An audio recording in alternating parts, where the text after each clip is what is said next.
Someone, thousands of years ago, looked at human waste and thought, this might help our food grow. That moment didn't just change farming, it helped make civilization possible.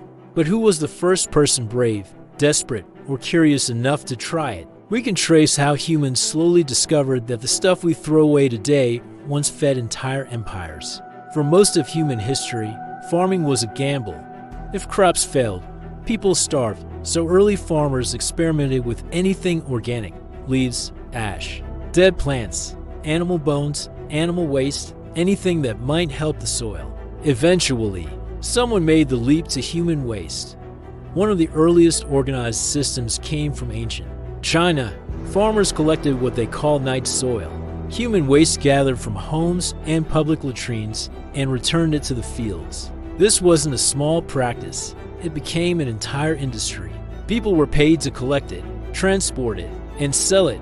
They didn't know the chemistry.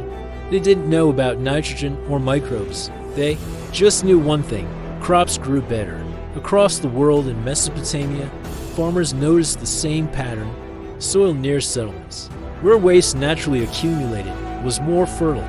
Over time, they began deliberately adding organic matter, including manure, to keep fields productive. The Romans took this idea even further. They documented agricultural practices in detail, writing manuals on how to maintain soil fertility. They relied heavily on manure, animal and sometimes human, to feed their vast empire. Roman farmers understood something crucial. Soil isn't just dirt. It's a living system that needs to be fed. This shift, from simply taking from the land to actively replenishing it, changed everything. Stable farming created food surpluses. Surpluses created cities. Cities created trade, specialization, governments, armies, and culture. In other words, civilization grew from the ground up, literally. But using human waste came with risks. It wasn't safe. Disease and parasites spread easily. Ancient societies didn't understand germs, but they understood consequences. As populations grew, so did outbreaks.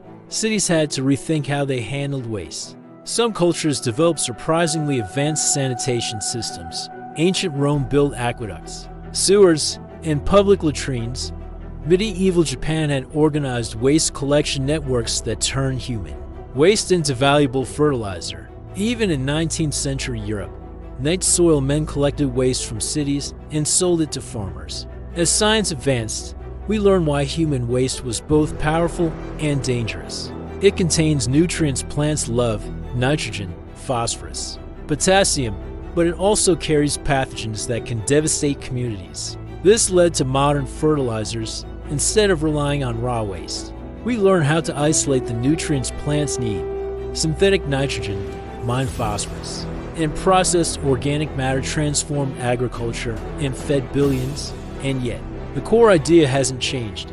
The nutrients that make plants grow today are the same ones early farmers discovered thousands of years ago, but their curiosity changed the world. History isn't always clean, but it works. So when you look at a modern farm, you're really seeing a refined version of one of humanity's earliest experiments.